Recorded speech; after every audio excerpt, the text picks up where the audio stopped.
Assalamualaikum warahmatullahi wabarakatuh. Salam lestari pada penggiat alam terbuka di Indonesia. Diskusi dan sharing adalah kegiatan untuk menambah pengetahuan kita di dalam diskusi yang kita lakukan. Kali ini saya akan berdiskusi dan sharing dengan narasumber saya tentang pengalaman pendakiannya serta pengalaman organisasi. Kebetulan narasumber saya kali ini adalah seorang pelatih dari Sispala atau siswa pecinta alam. Jadi ikuti video ini sampai selesai dan saksikan diskusinya. Silahkan menyaksikan. Hello guys, welcome to my channel. Jangan lupa like and subscribe. Jika ada pertanyaan, saran, atau kritik, silahkan tulis di kolom komentar ya. Terima kasih. Oke, di samping saya ini udah ada narasumber yang akan kita kulik tentang pengalaman pendakiannya serta pengalaman keorganisasiannya. Dia adalah Muhammad Septian. Gimana bro kabar? Baik. Kesibukan sekarang ngapain aja? Sekarang ya buka usaha lah, kecil-kecilan. Baru ini? Baru. Di mana bukanya? Di daerah Bekasi. Rame bro? Alhamdulillah sih. Ya karena masih ini ya, new normal. Setelah COVID masih customer itu masih pada takut lah gitu, jadinya belum terlalu ramai. Ini tentang makanan kuliner atau tentang barang-barang kayak gitu? Kuliner, angkringan gitulah, angkringan kayak di Jogja, Solo. Mungkin teman-teman nanti bisa mampir ke tempatnya. Ya boleh Septian. main Posisinya di Bekasinya di mana? di Jatisari. Di Jatisari ya teman-teman ya, bisa mampir nongkrong sekedar diskusi atau sharing sama Abang Septian ini. Main-main aja. Oke, sebelum masuk kita ke pertanyaan tentang pengalaman pendakiannya, saya mau jelasin dulu. Saya pertama kali ketemu dia itu tahun berapa? Kita dulu itu tahun 2013 kita ketemu. 2013. Yang saya ingat pertama kali ketemu itu udah di jembatan. di jembatan Kalisari, itu perbatasan Depok Jakarta. Di situ Kalisari ya. Nggak tahu tiba-tiba SMS dulu, mas SMS ya. Dulu masih SMS. Tiba-tiba SMS, nggak tahu siapa yang SMS ngajakin naik gunung, naik tentang naik gunung. Dan sampai sekarang ternyata emang tetap dikasih ikatan pereratan persaudaraan, jadi sampai sekarang tetap masih bisa naik gunung bareng. Dan mungkin itu pertama kali naik gunung ya? Pertama kalinya, baru kesampaiannya sebenarnya. Keinginannya sudah lama. Oke, kita masuk ke pertanyaannya, kenapa lu pengen naik gunung dan sampai sekarang lu naik gunung? Alasannya ya? Iya. Oke, alasannya itu sebenarnya keinginan itu dari waktu kecil ya, sekitar kelas 4 SD itu dulu. Sepupu Udah 4 SD itu udah mau? Iya, udah mau naik gunung gitu, udah mulai mau naik gunung, udah tertarik gitu sama gunung gitu. Awalnya sepupu gua itu naik gunung gitu kan. Tapi sebelum dia naik gunung, gua tahu dia naik gunung. Udah ada ketertarikan karena waktu kecil itu suka, ini kan orang Sunda ya, Sunda gitu kan. Suka di pegunungan gitu kan, tempatnya pegunungan. Main ke sini ke Cianjur lah, ke sini Sukabumi lah. Jadi mulai tertarik tuh sama gunung. Karena udah tahu bisa didaki gitu kan. Wah, seru tuh. Bagus tuh, ya kan. Di bawah aja ngeliatnya bagus, apalagi udah di atas. Nah, dari situlah tuh keinginan. Nah, ceritanya pas sepupu gue naik itu pengen banget ikut karena gue masih kecil ya kan. Dan nanjaknya pun gunungnya nggak main-main, Gunung Slamet. Ya kan? Slamet gimana sih? Tahu lah, kalian tahu sih. Yang tahu gimana gitu Slamet. Dengan anak SD kelas 4 mau ikut ya pasti nggak dibolehin dong. Nah, dari situ tuh gue gimana gitu ngambek kan. Anak kecil bro gitu. ngambek gitu kan. Ngambek minta ikut, akhirnya nggak diajak. Oke, dari situ gue punya cita-cita gue bakalan naik gunung sendiri dan gue bakalan bawa orang ke gunung gitu. Terus alasan yang keduanya, emang tuh gimana ya, di gunung itu ternyata emang enak gitu, tenang gitu, daripada gue main ke tempat-tempat yang lain gitu kan. Oke, berarti pertama kali lu pengen naik gunung tuh lu berarti ada di lereng gunung atau kaki gunung ya pertama kali? Iya. Keinginan itu baru sampai ke kaki gunung. Nah, kaki gunung. kayak di desa-desa kaki gunung gitu. Oke, jadi pertama kali berarti pas pertemuan kita yang itu ya, yang pertemuan Ya, ini Gitu ya. pertama kalinya. itu pertama kali motivasi lu untuk ngubungin gua terus apa sih namanya, ngajakin sebuah pendakian dan ngelakuin pendakian itu apa?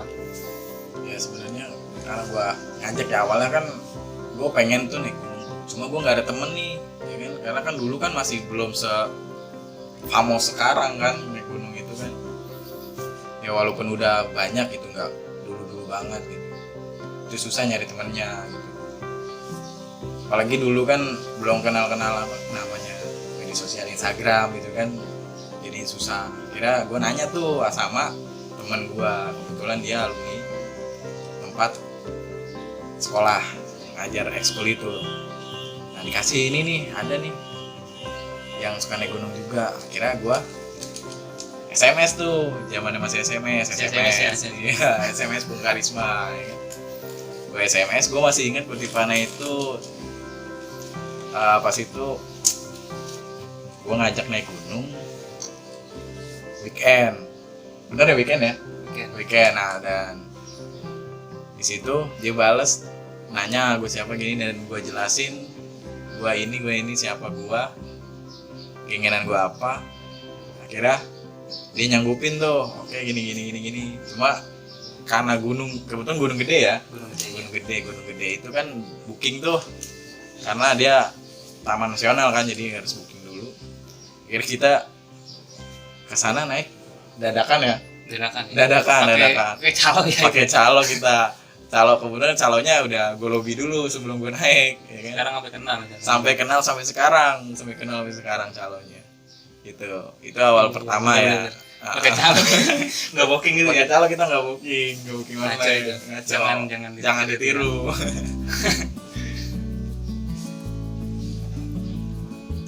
Oke, tadi tuh gue denger dari tentang Instagram. Sekarang tuh anak-anak naik gunung tuh gampang banget, banyak banget kan bahkan naik gunung kan ya. Nah di Instagram itu ada laki-laki ada perempuan, tapi yang paling banyak followernya itu perempuan. Kenapa sih? Laki-laki tuh dikit banget. Gini loh. Kan tadi bertanya kenapa follower perempuan lebih banyak dari follower Laki-laki loh di Instagram. Tentang akun yang orang yang nge-share tentang naik gunung gitu. Oh gitu ya. Misalkan nge-share cewek ini dia cewek ini punya akun Instagram nih. Dia ngetek Tapi dia followernya banyak banget gitu. Sedangkan laki-laki tuh Laki-laki followernya dikit gitu kan.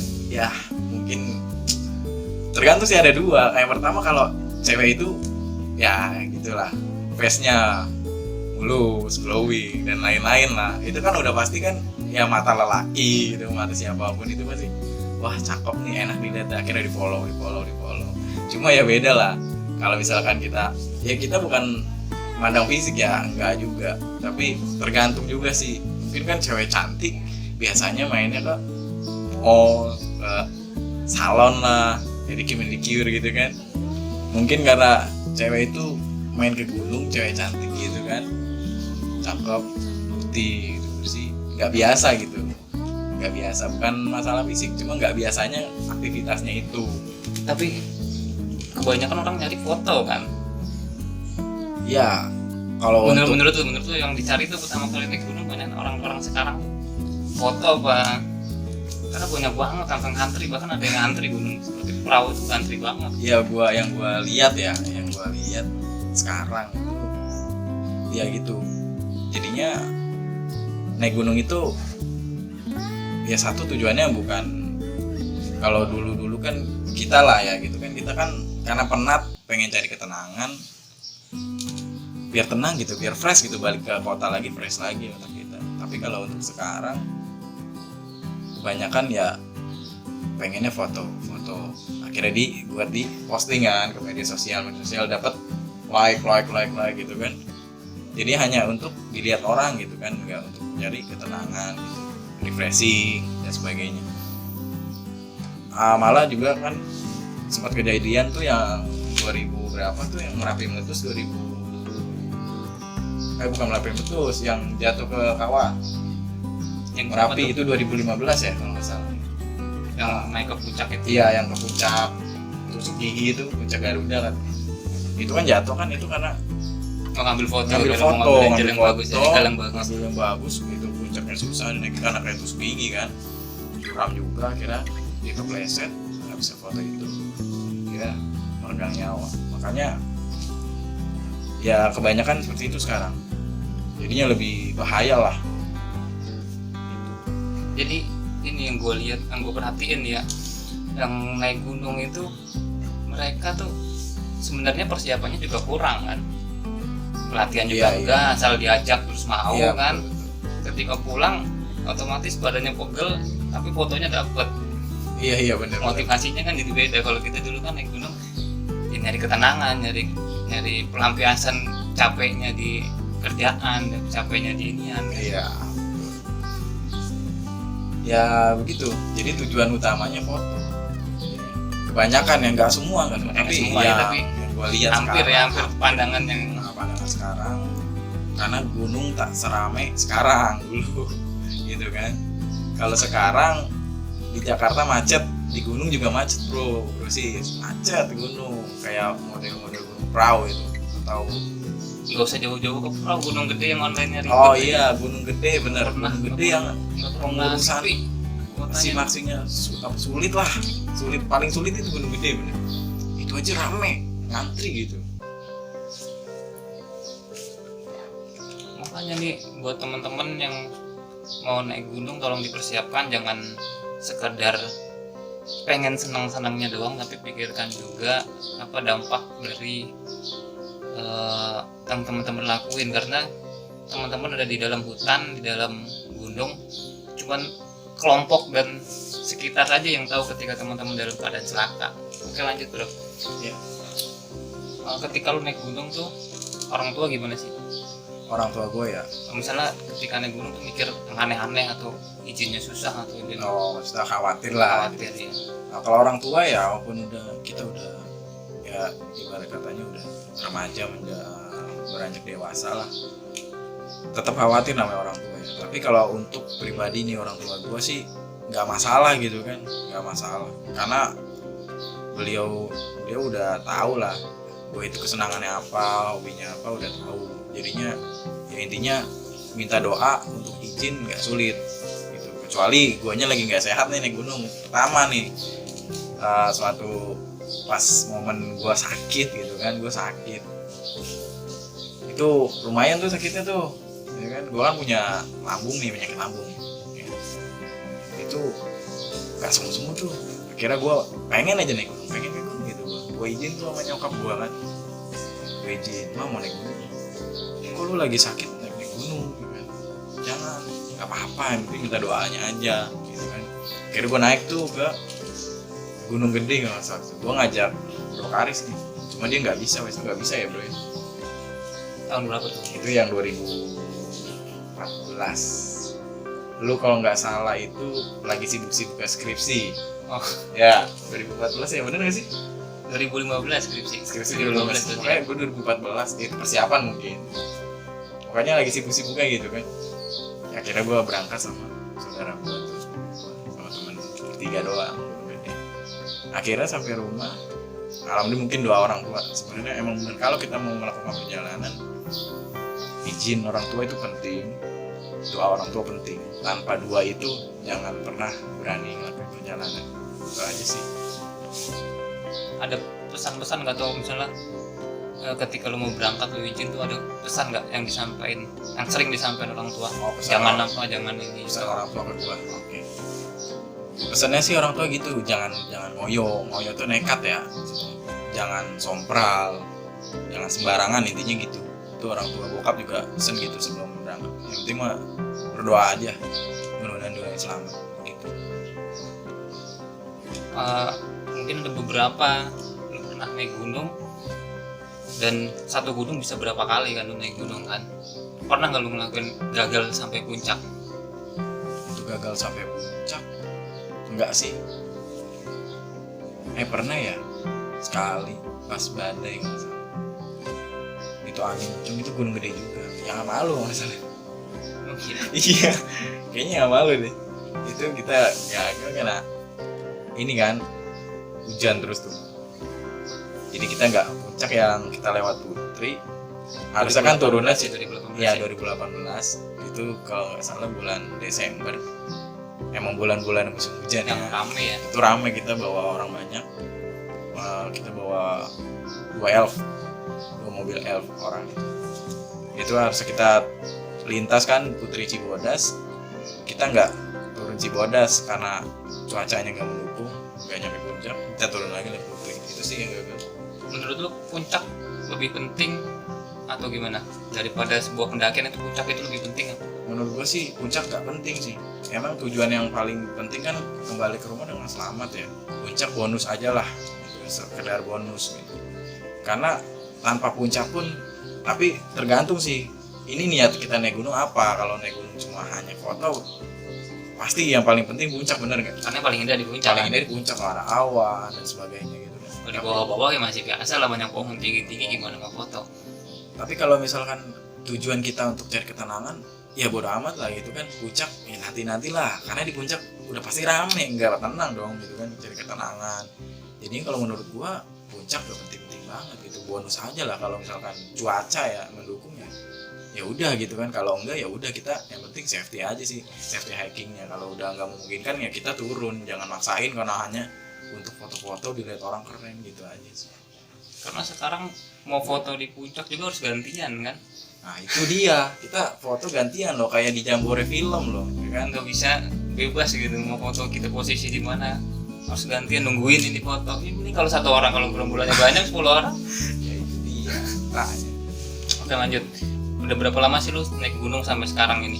Gua naik gunung ya itu tadi dari 2013, berarti hampir 7 tahun ya. 7 tahun ya? 7 tahun lah. Terakhir naik? Terakhir gua naik itu kemarin, Desember kemarin di gunung, gua naik Gunung Salak. Itu terakhir.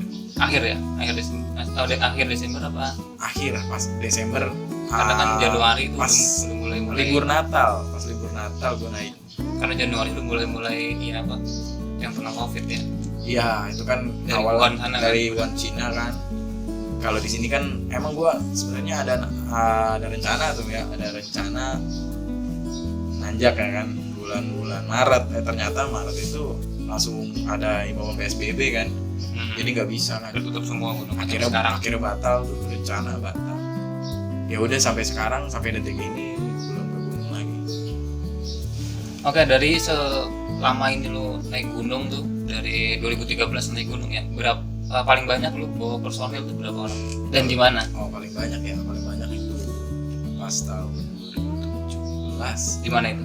Di Gunung Merbabu. Itu gue bawa sekitar 28 orang. 28. 30 orang itu, 30 orang. Naik? Ya naik Merbabu. Nggak usah naik transportnya? Transportasinya itu gue dari Jakarta Pasar Senen ya, biasa kereta, turun di Semarang. Karena gue naiknya lewat jalur Cuntel ya, kan dekannya dari Semarang kan. Nah, Cuntel emang Magelang Cuntel ya? Maksudnya Cuntel Kopeng. Kopeng Semarang. ya, Semarang masih Semarang ya. Salatiga. Gue turunnya lewat Boyolali, gue lewat Selo. Selo ya? Ya lewat Selo yang lama ya, Selo lama bukan yang baru ya. Kalau yang baru kan Swanting, itu yang baru, gue lama. Nah dari situ kita pakai elf, pulangnya juga tetap ke Semarang Tawang. Berarti bukan dari sini udah langsung ke Merbabunya ya, berarti harus nyarter Ya berapa kali kan? berapa kali, jadinya Banyak 30. biar ada 30 berapa? 30 orang. 30 Itu orang. 2 elf juga. 2 elf ya? Iya, 2 mobil elf juga. Jadinya maksud gue tuh biar ada perjalanannya gitu kan. Kalau naik kereta di stasiun kita nunggu dulu, dengan jadinya enak gitu. Jadi ada perjalanannya, nggak hanya sekedar duduk manis nyampe gunungnya naik, jadi nggak ada momen-momennya gitu loh. Kendala apa sih yang lu dapetin ketika lu bawa banyak banget, 30 orang tuh banyak? Oh gitu ya. Kalau untuk kendala kan gini loh, kendala paling ini ya, paling umum ya, itu kan orang itu fisiknya beda-beda. Ada yang kuat-kuat, ada yang riang-riang gitu. Ada yang nggak kuat, yang nggak kuat. Jadinya kendalanya itu masalahnya yang nggak kuat ini loh, karena kan kebanyakan kan pendaki pemula ya kan, nggak kuat ya ya kita resiko, kita ngajak orang, kita jemput ke bawah nih, turun, bawain tasnya naik lagi ke atas. Kendalanya di situ aja sih.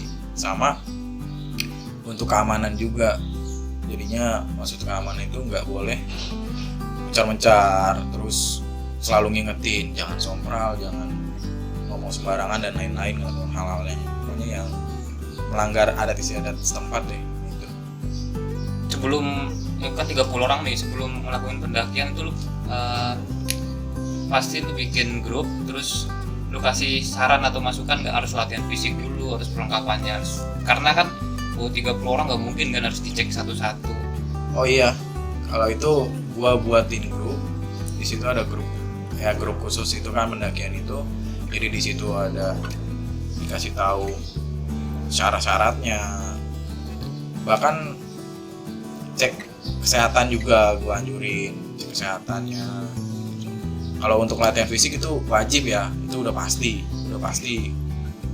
gua suruh latihan fisik dulu sebelum, ya minimal banget 2 minggu sebelum hari H pendakian itu untuk latihan fisik. Terus untuk perlengkapan, gue juga nggak mau tahu kalau masalah perlengkapan itu benar-benar wajib lah. Yang wajib-wajib kayak sleeping bag, contohnya matras, jaket, dan lain-lain yang sifatnya itu wajib gitu. Itu kalau nggak ada, nggak boleh, sama gue nggak boleh ikut, harus ada gitu. Maupun lu nyewa kayak beli kayak minjem kayak, pokoknya harus ada, karena gue itu mentingin safety hygiene gue pentingin, karena untuk keselamatan kan, untuk keselamatan itu penting. Jadi nggak hanya sekedar naik tanpa ilmu pengetahuannya itu. Banyak juga lu yang ngambil bawa 30 orang. Banyak. Dan pertama kan lewat Cuntel kan? Iya, Cuntel. Cuntel itu yang paling berat kan dari sebelum nyampe ke Pemancar, itu jalur berat kan? Ya, itu tanjakan Pemancar itu berat. Kalau berdua doang sih masih bisa ditarik pakai tali, itu 30 orang. Iya, 30 caranya. Kebetulan gue ada tim, jadi tim itu dibagi-bagi jadi 3 regu. Dengan kita kan bawa HT juga kan, HT. Jadi enak gitu, kita monitor di HT. Jadi kita bagi 3 regu, udah 30 gitu. Jadi satu orang bawa 10 kan. Ya, 10 ya. 10 ya. Bawa 10 orang, satu orang bawa 10 orang. Jadinya kita komunikasi. Jadi yang jalan duluan itu nanti untuk guide penunjuk jalan, sama itu porternya pasti ada satu di situ untuk nyiapin tenda. Yang kedua, ketiga itu nanti komunikasi. Pokoknya nggak boleh ganggu yang pertama nih. Yang kedua, ketiga urusan komunikasi aja. Karena yang pertama itu udah pasti nyiapin tenda. Karena untuk hal-hal yang nggak diduga nih kayak cuaca gitu kan, itu harus nggak ada. Karena di Merbabu itu kan posisinya kan gunung terbuka ya. Anginnya kenceng ya. Angin kenceng, apalagi lewat Cuntel, gundul lah ya. Cuntel itu dikit lah hutannya gitu. Nggak sebanyak jalur di Selo ya kan. Ya seperti itu aja sih sebenarnya untuk kendala-kendala kalau bawa banyak itu kan ya, itu aja. Mungkin lu udah biasa juga kan di organisasi pencinta alam bahwa banyak orang berkegiatan di alam terbuka. Di dalam organisasi pencinta alam Sispala, siswa pencinta alam khususnya, itu tuh di mana tempat lu, di Man 14 Jakarta? Gua di Man 14 Jakarta. Wirasena. Ya, namanya organisasinya Wirasena. Udah berapa tahun itu? Gua dari 2000. Gua dari 2016 di Wirasena. Berarti 3 tahun ya. Iya, 3 tahun. Hampir 4 tahun sekarang, jalan 4 tahun. Nah, ini kan apa? Menghadapi anak-anak SMA itu kan labil kan? Iya. Masih pengen ikut-ikutan. Kalau emang lagi nggak mood ya udah nggak ini. Apalagi kegiatan namanya pencinta alam itu harus dituntut teknik sama fisiknya itu harus seimbang, balance. Ya betul. Gimana caranya lu bisa ngasih motivasi ke anak-anak itu untuk ketika lu mau kegiatan tuh persiapannya harus matang. Untuk motivasi ya, jadinya pertama itu kita ini dulu, kayak kita tunjukin pengalaman kita tunjukin nih di sini bagus, terus untuk di alam tuh seperti ini, kita kalau mau dapetin ini kita harus, ibarat kata kalau kita mau dapet keindahan itu kita harus kerja keras dan perjuangan dong. Kayak contohnya latihan fisik, terus ngumpulin perlengkapan dan lain-lainnya. Jadi motivasinya di situ. Ya jadi kita tunjukin dulu deh pengalaman kita. Pasti kan dia tahu nih, oh kayak gini, oh ini keren nih, bagus, oh biar bisa gini tuh nggak gampang gitu, nggak mudah, nggak asal ikut-ikutan, nggak asal dadakan, yang kayak tahu bulat gitu kan, dadakan.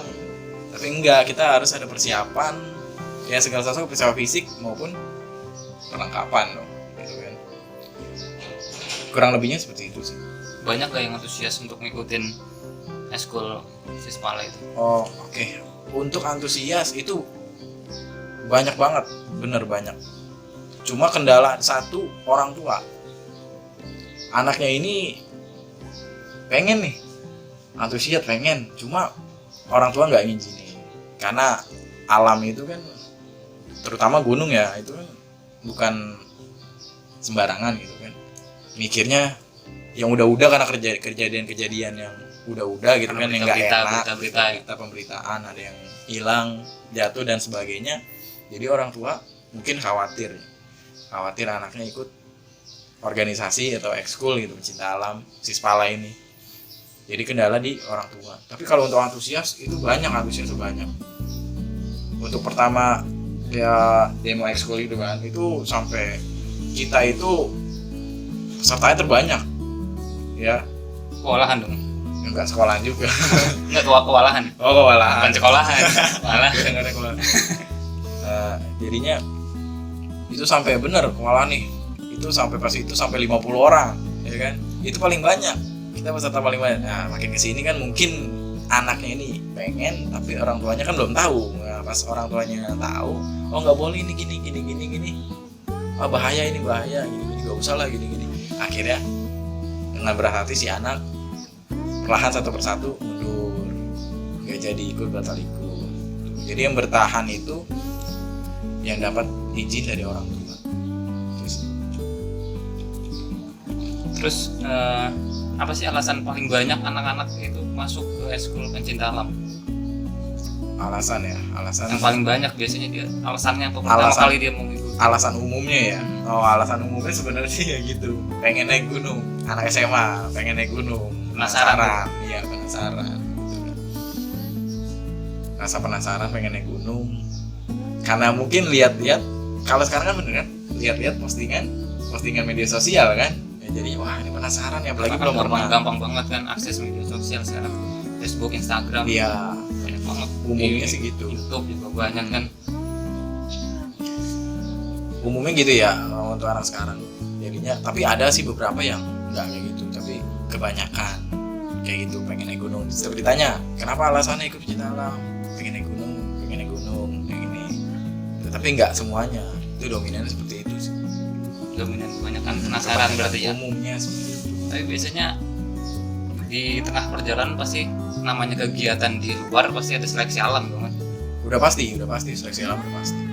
Banyak yang berkurang ketika seleksi alam. Seleksi alam itu bisa setengahnya dari ya banyak. Kendalanya apa? Karena peralatan atau karena izin orang tuanya lagi kembali ke izin orang tuanya, atau ada faktor kemalasannya atau apalah? Banyak faktor sih. Yang pertama itu mungkin nggak tahu ya ini alasan si anak, entah karena malas itu, mungkin jenuh karena anak sekarang gampang bosan, ya kan, jadinya perlahan satu itu mundur. Tapi ada juga sih alasan yang orang tua, izin orang tua. Kayak contohnya kita kan ada kegiatan nggak selamanya di gunung kan, organisasi pecinta alam itu kita nggak selamanya naik gunung. Kita kadang kan latihan tali temali, contoh rappelling, climbing dan lain-lain. Tapi kalau untuk masalah naik gunung ini yang masih sulit sampai sekarang, dan gue belum nemuin gimana caranya itu untuk bisa ikut semua gitu. Pokoknya setiap naik gunung ada aja pasti. Karena bergerombol ya. Iya, mungkin gitu. Karena banyak kan. Karena harus izin kan. Mungkin kalau dia sendiri atau berdua mungkin dia masih bisa colong-colongan. Iya. Tanpa izin kan.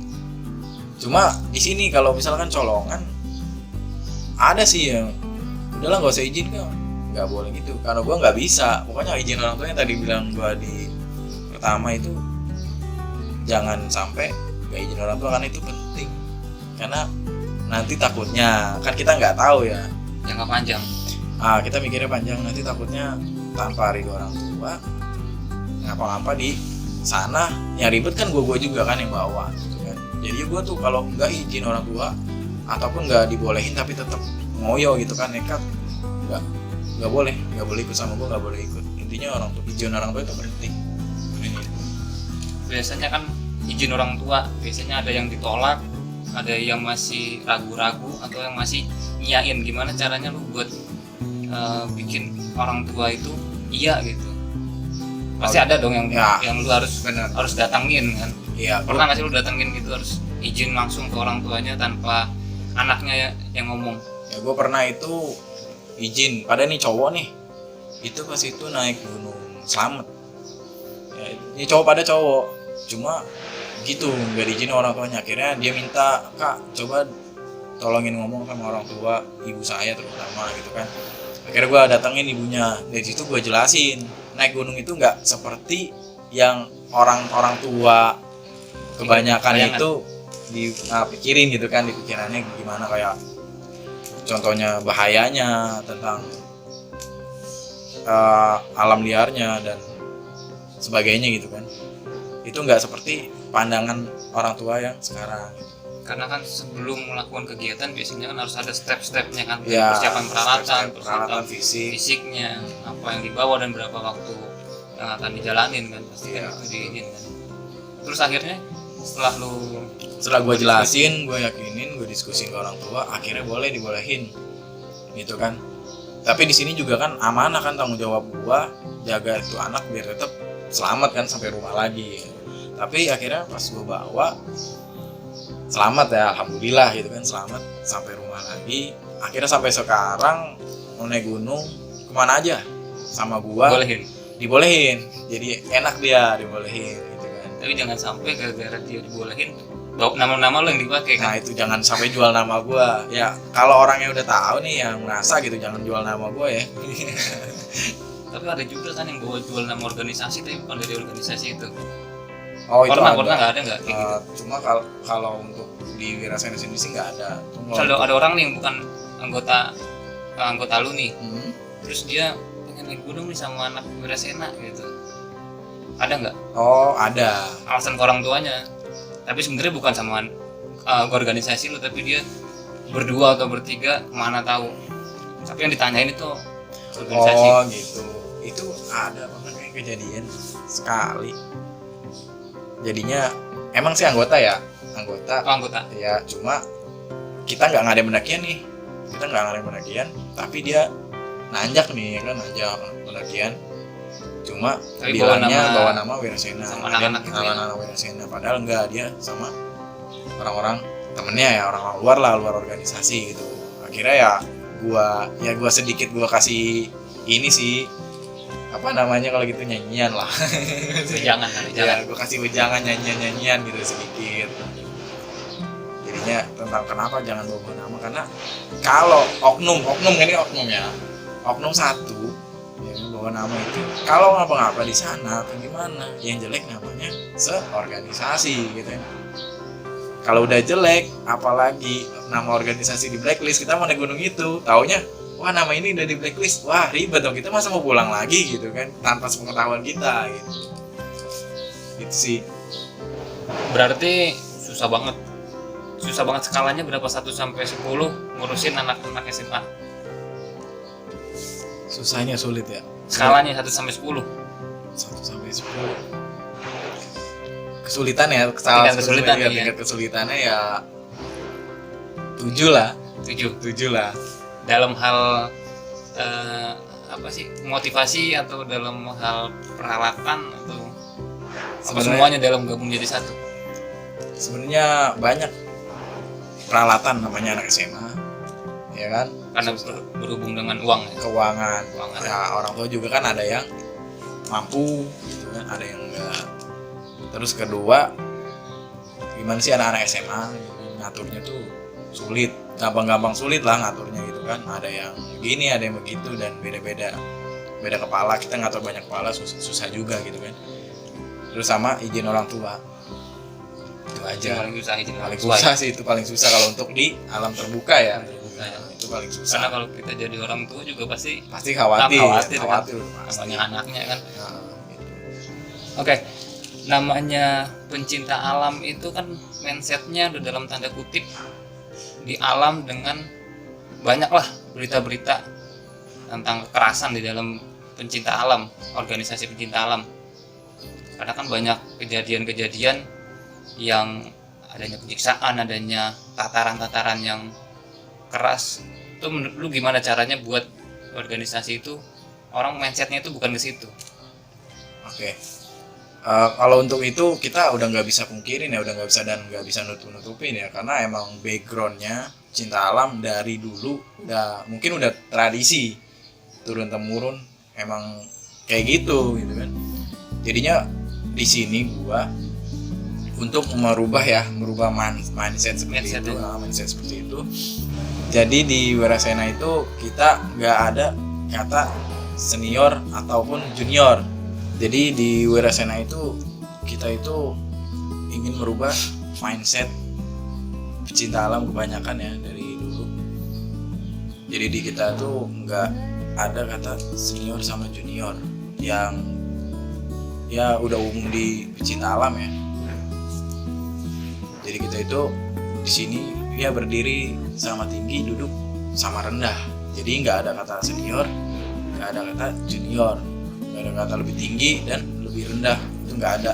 Jadi di kita itu sama, kita satu lingkaran, duduk sama-sama ya, berdiri juga sama-sama, susah senang sama-sama, nggak ada kata penindasan yang tadi lu bilang, terus penyiksaan. Kalau untuk tataran udah pasti ada tataran, karena tataran itu wajib. Tataran dalam bentuk apa dulu nih?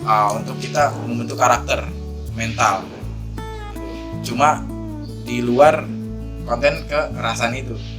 Bukan dipukul. Enggak ada dipukul. Mungkin kayak kita ketegasan, disiplinnya, itu aja sih sebenarnya. Enggak sampai kita main fisik, enggak. Gue potong. Berarti harus membedakan ketika santai kapan, ketika harus serius kapan.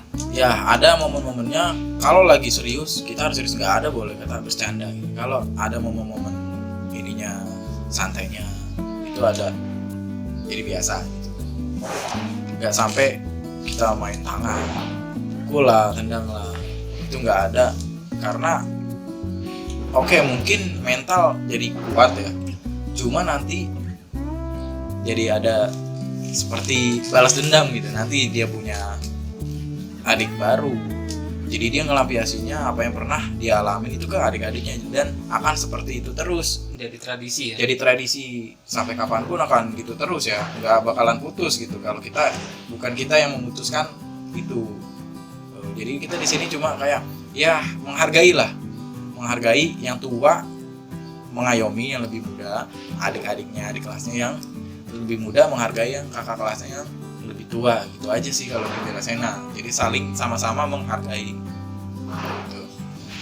Gimana caranya lu untuk buktiin kalau itu bukan sekedar omongan doang dan itu memang terbukti di dalam organisasi Wirasena itu, sehingga orang ketika mau masuk itu yakin gitu. Ada nggak sih pertama kali lu demo school atau apa itu dijelasin di kegiatan demo school itu? Untuk meyakinkan peserta baru untuk yakin ikut ke dalam organisasi pecinta alam ini tentang mindset itu ya. Untuk meyakinkan itu ya kita di demo school gak nunjukin cinta alam tuh serem gitu ya kan. Ya ada di sini tentang belajar mengenal alam dan sebagainya, teknik-tekniknya untuk kegiatan di alam seperti apa. Jadinya mereka melihatnya hanya keceriaan lah gitu kan, keceriaan tanpa ada rasa-rasa kayak horor gitu kan, tentang yang mindset tadi itu.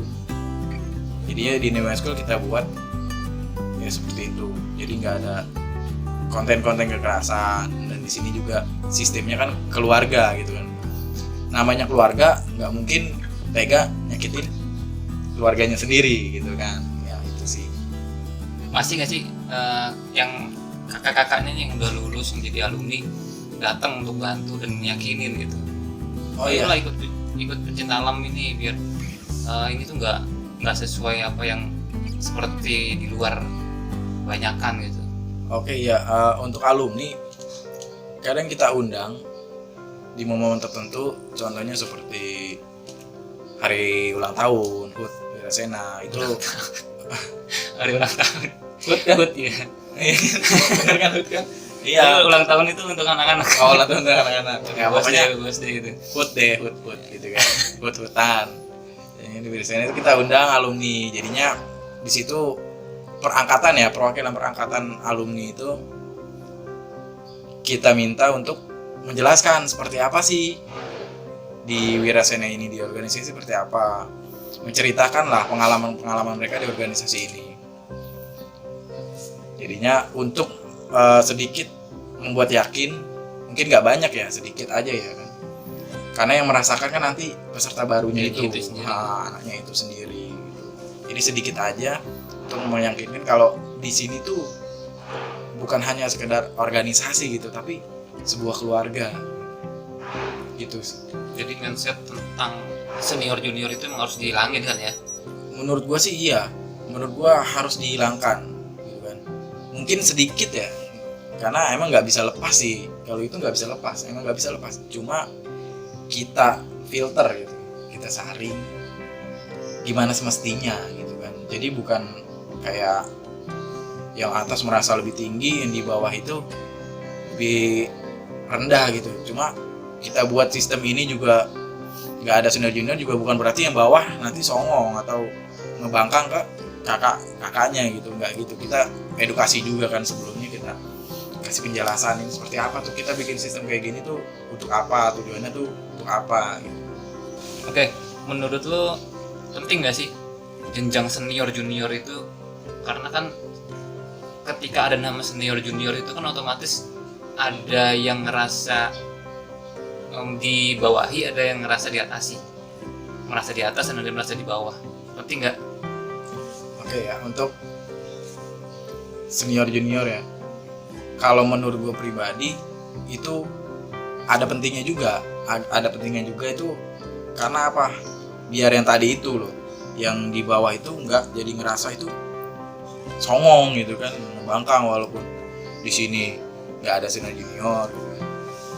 Gak ada pentingnya, cuma yang tadi gue bilang senior juniornya itu beda gitu kan, nggak kayak yang atas menindas yang bawah merasa tertindas, gak gitu. Jadinya ya kembali yang tadi, hanya menghargai yang lebih tua. Itu kan sama aja sih, cuma kita beda penyebutan gitu kan. Jadi sama aja, tetap menghargai yang lebih tua, yang tua mengayomi yang lebih muda. Tapi untuk senior junior kita nggak bisa pungkiri, emang itu setiap organisasi ya itu penting lah gitu kan. Itu menurut gua pribadi. Bisa dibilang kakak adik lah ya. Ya lebih gitu, halusnya ya. Lebih halusnya kakak adik aja. Jadi yang gue tangkap dari lu, tergantung dari mindset dia bagaimana gambaran senior junior itu kan. Iya, betul. Bagaimana dia mengaplikasikannya di lapangan, senior itu seperti apa dan junior itu seperti apa. Ya, benar kan? Kalau emang dia niatnya emang udah mau ngelakuin tindakan-tindakan yang keras atau tindakan-tindakan yang di luar dari tingkatan atau kemampuan dari seseorang, itu berarti kan itu namanya udah ada niatan, bukan karena senior junior itu kan. Karena emang pribadinya itu kan ya, ada sesuatu yang mungkin dia mau lampiasin. Ya mungkin ya itu, karena tadi gue bilang bakalan jadi kasarannya gitu, jadi dendam gitu kan. Karena mungkin dia dulu punya pengalaman atau punya riwayat sesuatu yang pernah seperti itu. Ya, jadinya menyangkut psikis ya. Bener ya, psikis ya kalau gini ya. Jadi dia pernah mengalami seperti itu ketika dia punya adik kelas, dan dia ngelampiasin apa yang pernah terjadi sama dia itu ke adik kelasnya. Atau gambaran bagaimana dia membuat organisasi itu sama seperti sebelumnya yang dia pernah rasain ya. Ya, kebanyakan sih seperti itu. Cuma kalau di Wirasena gua minimalisir itu yang seperti itu tuh nggak ada gitu. Ya kalau bisa hilangkan lah. Iya. Karena kan tujuan awalnya kan mendapatkan ilmu kan, bukan Iya betul. bagaimana kita dia harus kuat kan. Nggak ada yang merasa jago, nggak ada yang merasa Nggak. paling nggak bisa gitu kan. Di lapangan kan bukan karena jagonya kan, bagaimana dia cepat beradaptasi sama lingkungan. Iya kan. betul banget itu. Mau jagonya kayak apa, fisiknya kuatnya kayak apa, kalau adaptasi sama lingkungannya lama ya kalah kan pasti kan. Iya pasti.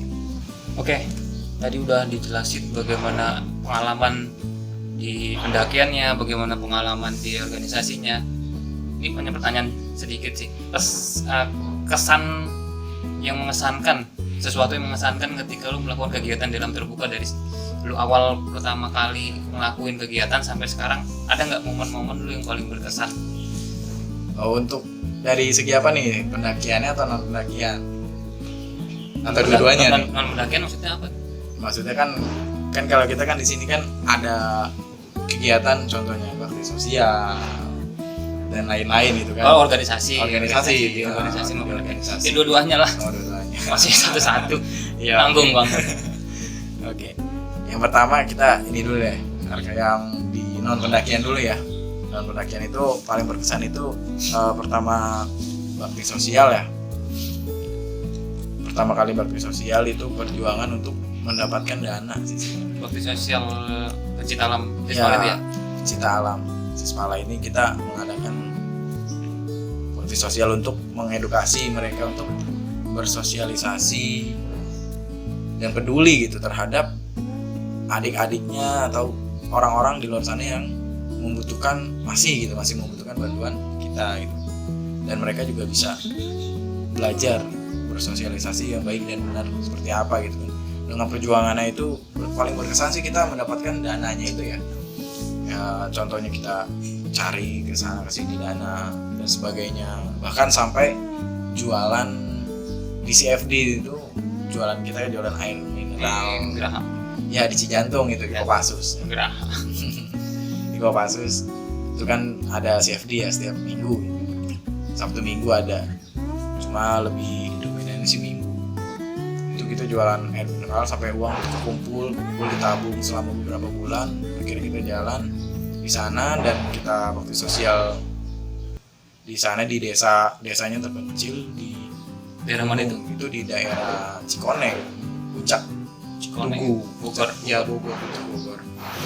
Itu desanya itu emang benar-benar menurut gua sih dari jalan utama jalan raya Puncak ya itu jauh, ke dalamnya itu jauh dan jalan kebun teh gimana sih pada umumnya batu-batu gitu kan sulit.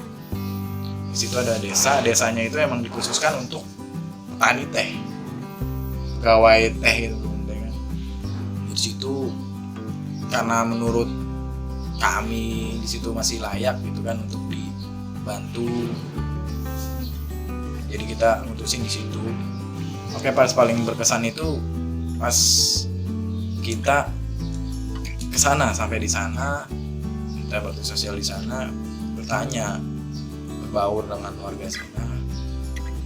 Yang paling pertama ditanyakan itu anak-anaknya.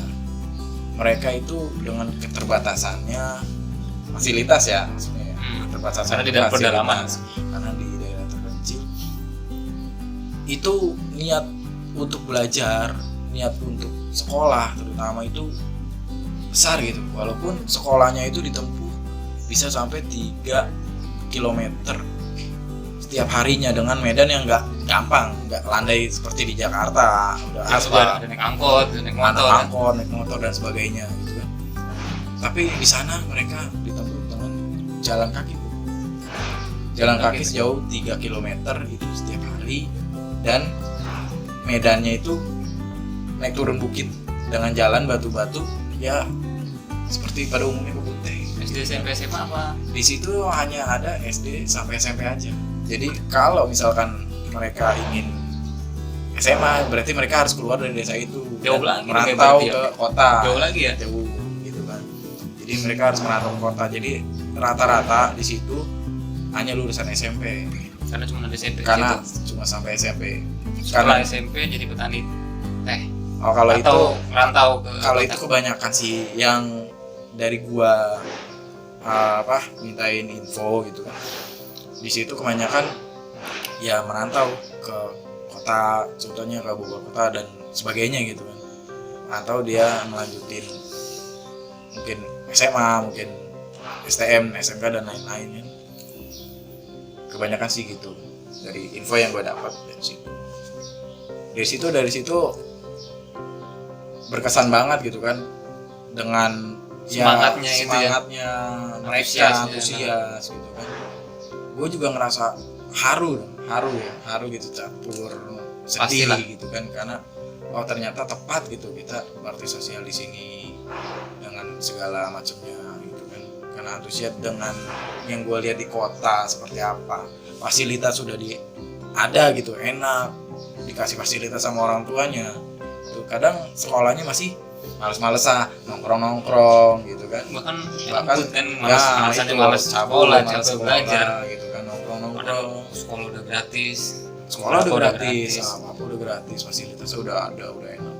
Cuma ya begitu kan, udah kasih fasilitas kenapa malas? Harusnya kita contoh gitu kan, yang ada di desa pedalaman kita contoh dengan segala keterbatasan fasilitas, mereka masih semangat gitu. Yang paling berkesan buat gue itu di pendakian ya. komunikasi berarti ya. Iya. Oke, untuk yang kedua ya, yang paling berkesan di pendakian ya, itu sih sebenarnya diklat ya. Diklat itu pendidikan dasar Cinta Alam. Jadi kalau kita ingin mendapatkan namanya Slayer itu loh, itu kita wajib diklat. Peserta itu wajib diklat, ikut mengikuti diklat. Nah, jadi di situ berkesannya gimana mengedukasi mereka tentang dasar-dasar di Cinta Alam itu seperti apa, pengenalan alam. Karena kan karakter masing-masing, ya masing-masing anak masing-masing punya karakter, nggak ada yang sama gitu kan, masing-masing. Jadinya di situ gimana ya, Nyatuin lebih ke iya betul, apa namanya, menyatukan solidaritas gitu. Jadi banyak kepala kita satukan dalam satu frekuensi nih, gimana caranya. Emang agak-agak susah-susah gampang, sebenarnya susah-susah gampang, ada susahnya ada gampangnya. Makanya gue bilang paling berkesan itu pas diklat ya kan? Karena mereka ini akan jadi penerus di situ kan. Dan yang menurut gue kebersamaan itu paling berkesan, nggak bisa gue lupain itu sih. Oke, kita udah ngobrol panjang lebar tentang pengalaman pendakiannya, pesan kesannya dan pengalaman dari organisasinya. Tapi ada satu yang masih saya mau tanya. Apa tuh? Jangan yang aneh-aneh ya. Kalau kesan dalam pendakian atau non pendakian itu ada, pasti momen-momen yang memalukan juga pasti ada. Oh iya udah pasti. Jangan kesannya seneng-senengnya aja, pasti ada yang malu-malunya. Jadi pertanyaannya yang memalukan nih. Ya, yang sedikit malu juga nggak apa-apa. Sedikit malu. Jadinya Ada. hal memalukan yang pernah ada di kegiatan pendakian gitu. Ya apalah, kegiatan di alam terbuka. Ada. Ini mungkin sangat-sangat memalukan ya. Menurut gue sangat memalukan. Itu kejadian 2014. Pas gua naik Gunung Gede juga, karena memang gua sering naik Gunung Gede gitu kan, karena dekat dari Jakarta ya kan. Di sela-sela kerja gua itu di puncak kebetulan, biasalah namanya. Itu udah di puncak Gunung Gedenya. Udah di puncak ya. Oh, Puncak Gunung Gede itu mau turun, gua naik Lihat Putri, lintas Cibodas kan. Oh, naik Putri turun Cibodas. Iya, itu gua biasa kan, kita harus lewatin puncak dulu kan. Iya. Puncak. Nah, di situ tiba-tiba gua mules tuh. Ya kan? Di puncak dan kanan puncak ya tau lah, yang udah pernah naik Gunung Gede, puncaknya seperti apa pasti tahu gitu kan. Gimana kalau lu mules dan pengen pup di puncak Gunung Gede gitu kan. Itu pasir kan. Lu bingung gimana? Batu-batu Bukan pasir. masalah pasir, tapi tempatnya itu di mana gitu kan. Kira gue mikir tuh ya kan, di mana gitu tempatnya. Terus gue lihat tuh kan, kalau gunung gede kan ada landai dikit tuh ke bawah tuh, turunan ya kan, gitu kan. Kira gue di situ tuh ya kan, dengan latarnya gue lihat pemandangannya awan ya kan, pupnya di atas awan gitu kan. dengan lihat surkeng gitu kan tinggi. Nah pas itu gue udah mulai pup tuh ya kan, lagi menikmatinya tuh, lagi menikmati Ya, di atas awan ya. Yoi kan, lihat pemandangan gitu kan. Nah pas gue lagi menikmati itu, tiba-tiba ada dua sepasang mendaki cewek cowok nih kan, mau foto tuh. Ya kan mau foto, katanya yang cowoknya bilang foto di situ bagus tuh. Gue bilang dalam hati, lah ini tempat gua ya kan. tempat gua lagi pup ya kan. Terus itu gue sampai doa, gue sampai angkat tangan, gue doa, ya Allah, gue bilang jangan kesini, gue lagi pup, malu banget gue bilang gitu kan. Nah akhirnya untungnya mungkin doa gue langsung dijabah karena gue tinggi, lebih dekat kan dengan Tuhan. Gitu kan, ya kan. Ceweknya bilang, jangan di situ lah, tempatnya kurang bagus. Emang kurang bagus, orang ada gua apa mau gimana lu? Mungkin dia udah feeling gitu, ceweknya udah feeling. Terus akhirnya gue sampai itu dong ngelus-ngelus dada gitu bro, ya kan. Karena gue bilang nggak jadi ke situ, alhamdulillah banget. Nah dan ternyata di sana teman gue yang dua itu udah ngakak-ngakak, udah pada ketawa. Taunya dia tuh tahu ya kan, yang dua pendaki itu, sepasang pendaki itu pengen ke arah tempat gua, pengen foto di tempat gua lagi pup ya kan. Gua sampai sono, lu ngapa lu ketawa-tawa kan, gue bilang kan. Ya itu lu lagi pup, kayak disamperin, untung gak disamperin, malu banget lu. Nah itu gua di situ gimana ya, ada malunya gitu kan, ada lucunya ya kan, ada bangganya gitu kan. Malunya kalau sampai ketahuan, ya lucunya ya begitulah gitu kan, sama gitu. Bangganya apa? Itu pup gue paling tinggi bro. 2900 58 ya, 58 lebih lah. Kurang karena kan gue melipir dikit ya, jadi ya dikit kan, turun dikit ke bawah kan, 50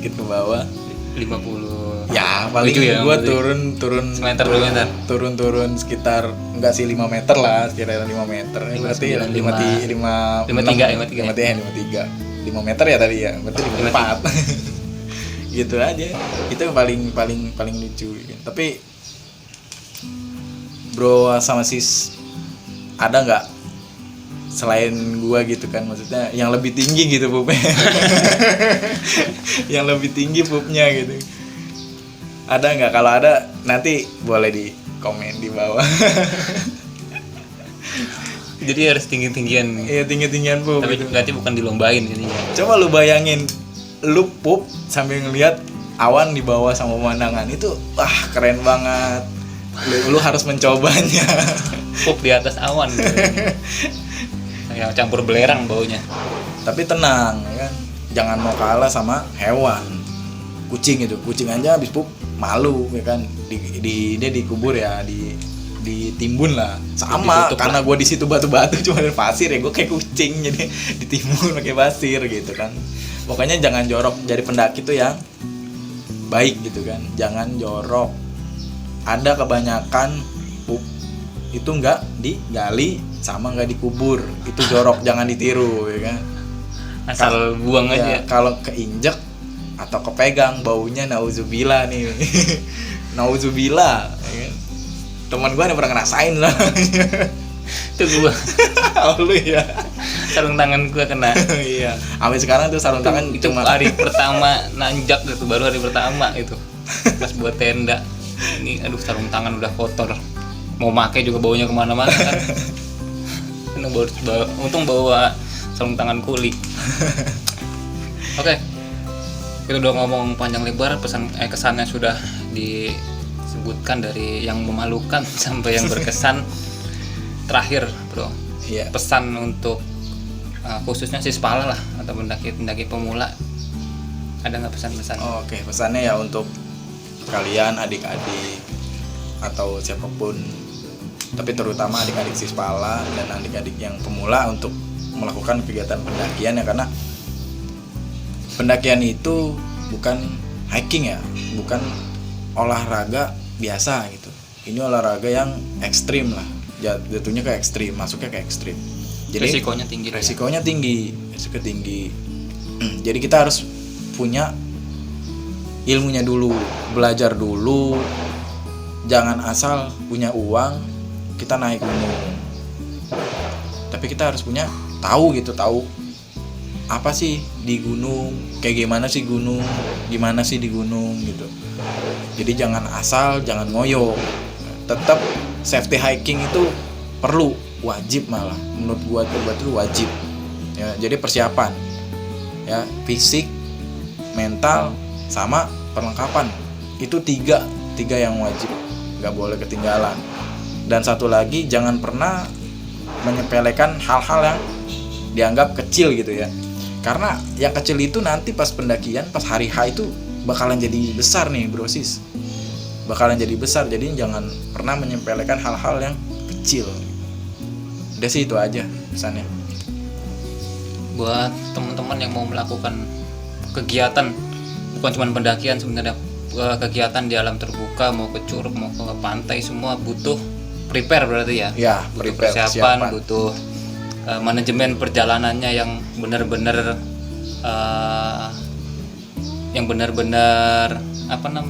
matang gitu. yang benar-benar matang. Jadi jangan sampai sekedar diajak langsung mau gitu, persiapannya nggak ada, peralatannya nggak lengkap, cuman modal nekat buat apa? Karena tujuan pendakian adalah kembali turun lagi ke rumah, sampai pulang ke rumah dengan selamat.